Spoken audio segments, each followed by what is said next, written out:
You ever notice how your mind always defaults to the negative? Well, here's why.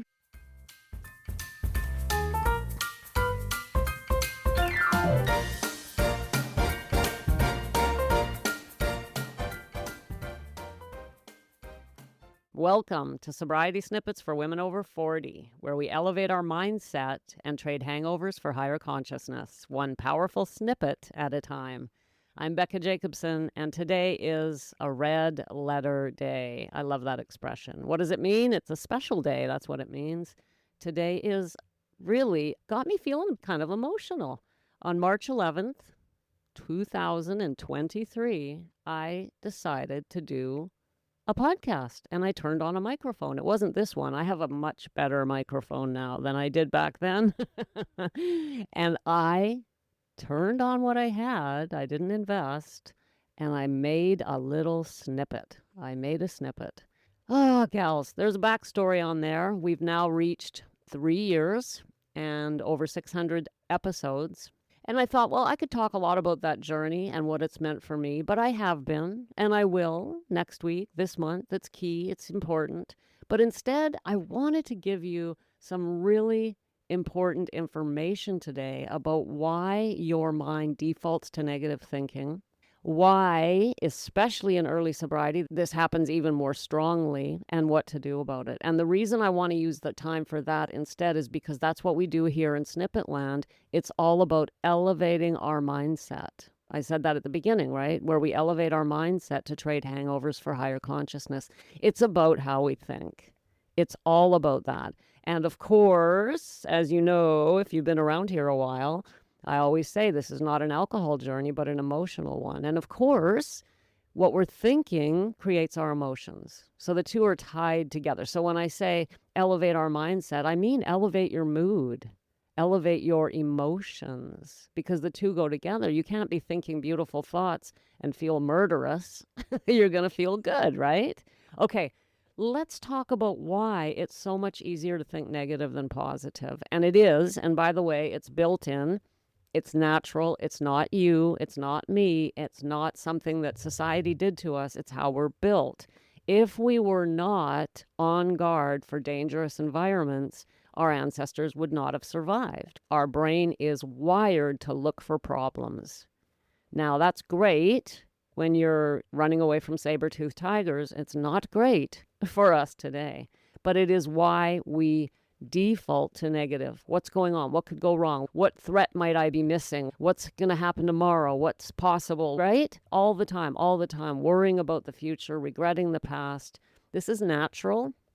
It is, but it is not healthy, and it ain't going to make us happy, gals, and is not going to make us happy. Negative thinking kept our ancestors alive, but we have to recognize that and do something about it. And that's why books are written on positive thinking. It's why people take up journaling practices and meditation and all sorts of things to think more positive. It's why we hear all the time, well, think positive, because it takes an effort. No one's ever had to say to you, I really think you should think more carefully about what could go wrong. Are you analyzing all the problems in your life? Have you thought carefully about what's happening that could be dangerous? No, we just do it automatically. We're always looking for problems. Nobody's written a book on how to think negative, right? So we have to make a conscious effort to think positive.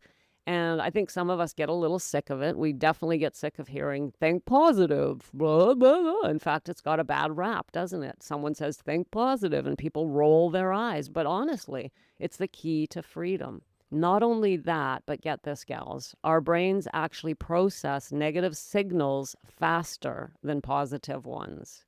The brain's threat detection system, especially the amygdala, reacts very quickly. So negative stimuli, such as criticism, rejection, danger, loss, very quickly activate the brain to keep us safe and out of trouble. In other words, bad news hits the brain like Velcro.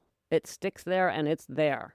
Whereas good news slides off the brain like Teflon. It's just in and out, gone. 1 minute you're thinking a nice positive thought, you make a decision to do an affirmation. How long does it last? All of 20 seconds, and you're back to the Velcro-y icky bad news, right? This is natural. This is natural, but it's good news because if we know this, then we can understand what's going on. To be optimistic or constructive takes energy and intention.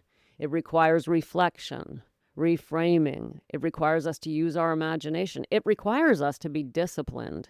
In other words, it's a skill, not an automatic reflex. I think that's the best way to look at this.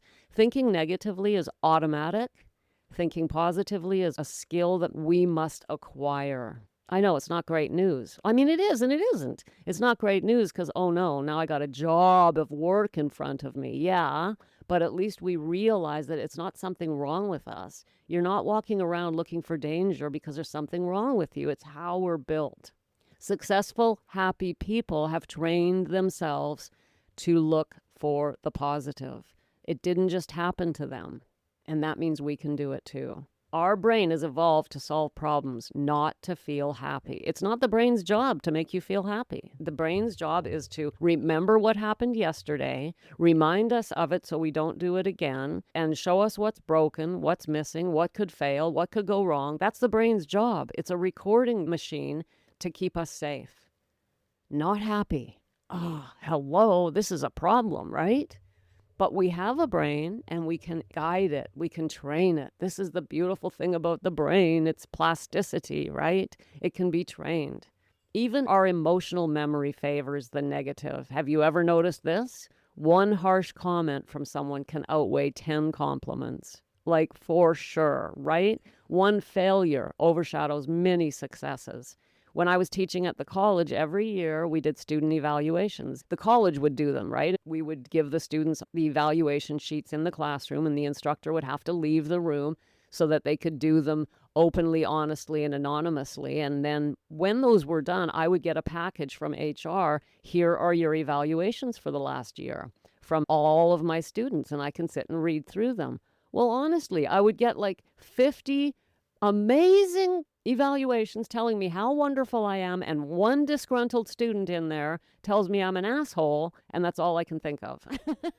Right? It's just, oh my God, somebody didn't like me. Oh no, did you hear what that one person said? All the compliments in the world just slide right off your back, like water off the old duck's back, right? This is so normal. As I said, one harsh comment can outweigh 10 compliments. I know you've experienced this too. Why? Because it's natural. Emotional memory favors the negative to keep us safe. Gals, all of this is both good and bad news, isn't it? You know now that there's nothing wrong with you, and you know at the same time, oh no, it's going to take effort to change this. But it's what we do here. This is what Snippet Land is all about. And by the way, I realize I'm several minutes in and probably over halfway through a snippet, but I want to welcome you if you're new here in Snippet Land and you're an over 40 woman struggling with alcohol. This is where you belong, my dear. This is where we keep the proverbial home fires burning for women just like you. And I'm very glad you're here. And for all of you lovely, lovely, regular snippet lovers, thank you for coming back time and time again. It's what keeps me going.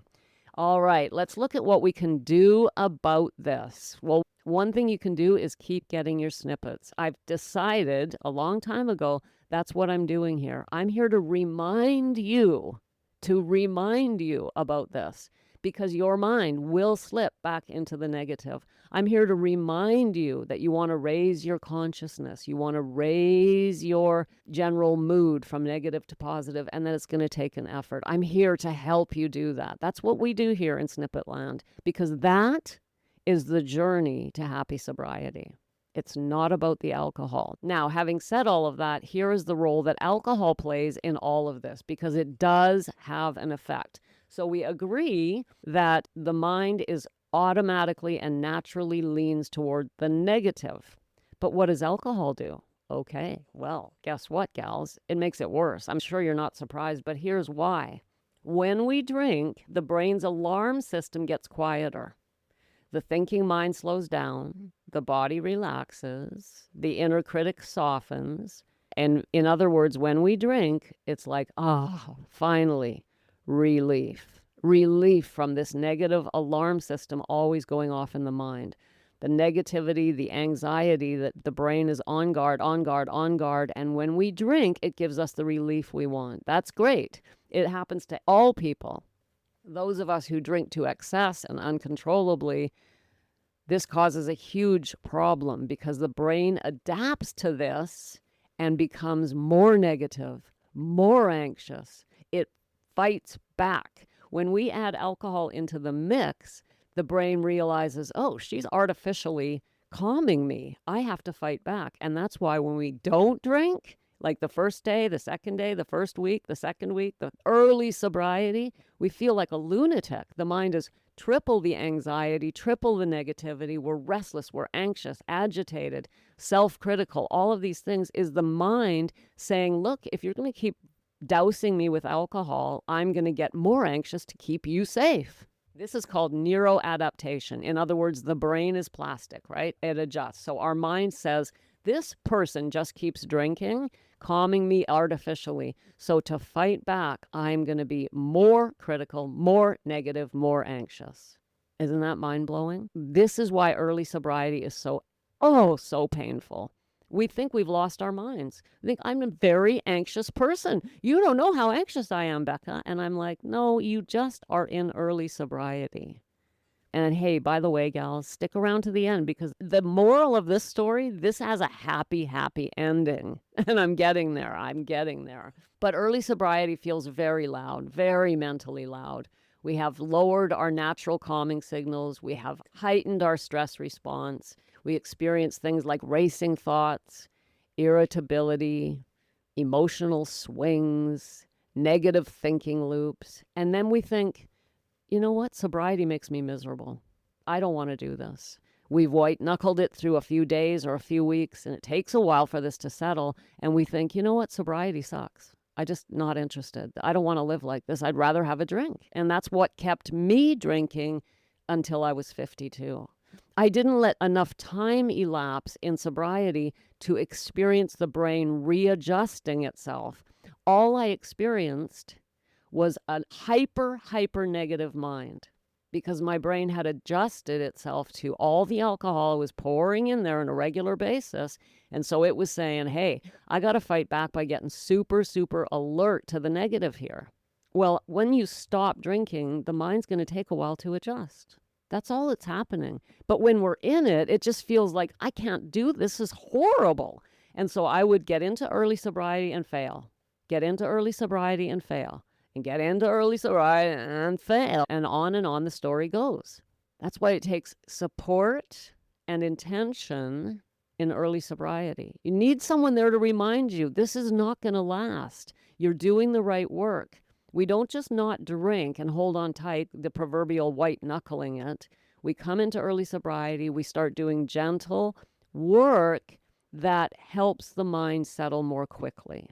We want the mind to get back to homeostasis, which is natural. It really will when you stop giving it alcohol. And when we just don't drink, it takes a long time because we get caught up in those loops. Caught up in anxiety and emotional swings and irritability, and we believe the voice in our head that says sobriety makes me miserable, and we just keep failing. We give up. When we are properly supported and doing work, not work. I don't like the word work. It's not work. It's guiding ourselves to a happier, healthier life. It's emotional growth is what it is. And when we're doing that and we're guided and we're doing it properly, we can recognize and be reminded, my brain is just recalibrating. It's okay. I'm not losing my mind. Sobriety is not making me miserable. I'm just recalibrating. And then, my dears, what happens? Here's the moral of the story, or better yet, here's the happy ending.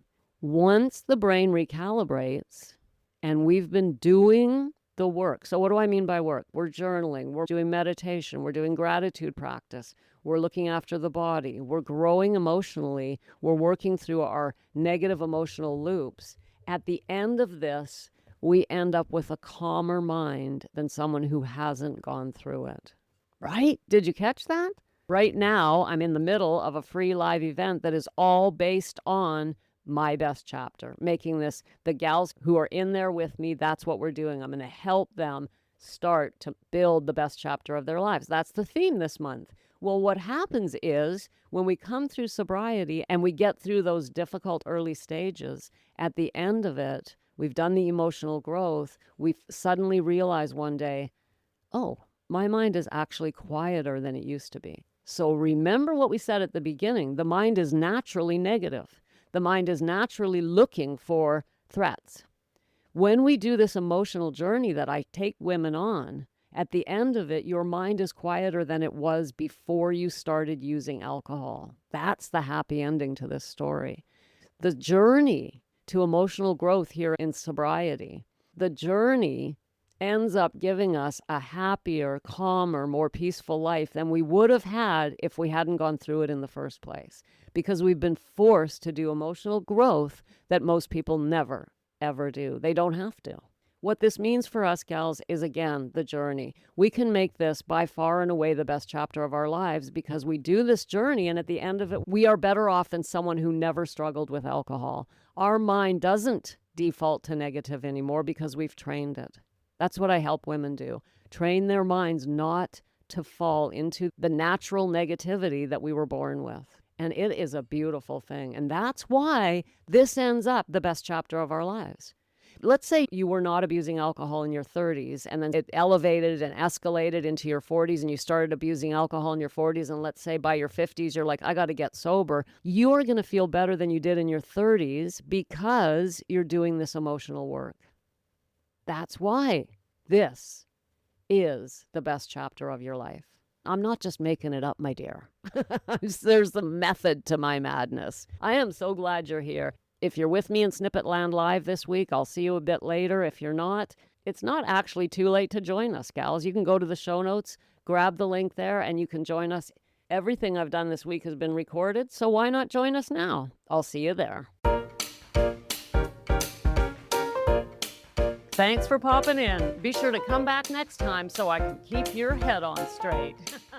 Sending you buckets of love.